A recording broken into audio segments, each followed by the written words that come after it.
ನಮಸ್ಕಾರ ಸರ್. ನನ್ನ ಹೆಸರು ಡಿಂಚಕ್ ರಾಜ ಅಂತ. ಓಕೆ, ಹೇಳಿ. ಸರ್, ನಾವು ನಿಮ್ಗೇನಿದೆ ನಮಗೂ ಅದೇ ಇದೆ ಅನ್ನೋ ಕಾಲೇಜಿಂದ ಕಾಲ್ ಮಾಡ್ತಾ ಇದ್ದೀವಿ.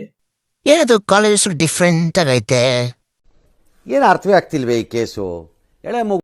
ಅದೇ ಸರ್, ನಮ್ಮ ಕಾಲೇಜ್ ಒಂಥರ ಡಿಫ್ರೆಂಟ್ ಹೆಸರು ಮತ್ತೆ ಡಿಫ್ರೆಂಟ್ ಆಗಿರುತ್ತೆ. ಸೊ ಬೋಳಿ ಮಗ ಅನ್ನೋರು ನಿಮ್ಮ ಮಗನೇನಾ? ಹೌದು, ನನ್ನ ಮಗನೇ. CS ಅಡ್ಮಿಷನ್ಸ್ ಆಯ್ತಾ?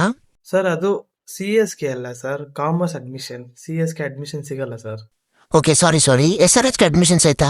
ಸರ್, ಅದು SRH ಅಲ್ಲ ಸರ್, ಸೈನ್ಸ್ಗೆ ಅಡ್ಮಿಷನ್ ಸಿಗುತ್ತೆ ನಮ್ಮಲ್ಲಿ. ಸೊ ಮತ್ತೆ ಹಾಕಿದೆ, ಸಾರಿ. LSC ಅಡ್ಮಿಷನ್ಸ್ ಆಯ್ತಾ? ಸರ್, ಅದು LSK ಅಲ್ಲ ಸರ್, ಲಾಗೆ ಅಡ್ಮಿಷನ್ ಸಿಗುತ್ತೆ ನಮ್ಮ ಕಾಲೇಜಲ್ಲಿ. ಸರ್, ನೀವು ಏನು ಎಜುಕೇಶನ್ ಮಾಡಿದ್ದೀರಾ? ಸಾರಿ. ಸೊ ನಾವು ಎಜುಕೇಶನ್ ಮಾಡಿರೋದು B.Com. ಸರ್, ಅದು B.Com ಅಲ್ಲ ಸರ್, B.Com. ನಿಮ್ಮ ಎಜುಕೇಶನ್ ಎತ್ಕೊಂಡು ಎಲ್ಲಾದ್ರೂ ಇಟ್ಕೊಳ್ಳಿ ಸರ್. ಅಯ್ಯೋ. ಎಲ್ಲ ಕಣ್ಣಿಂದ ನೋಡಿ ಕಂಗಾಲ ಆಗ್ಬಿಟ್ಟಿದೀನಿ. ಬೇಕಣ್ಣ, ಈ ಲೋಪರ್ ನನ್ ಮಗನ್ ತಲೆ ಬೇಕೇ ಬೇಕು.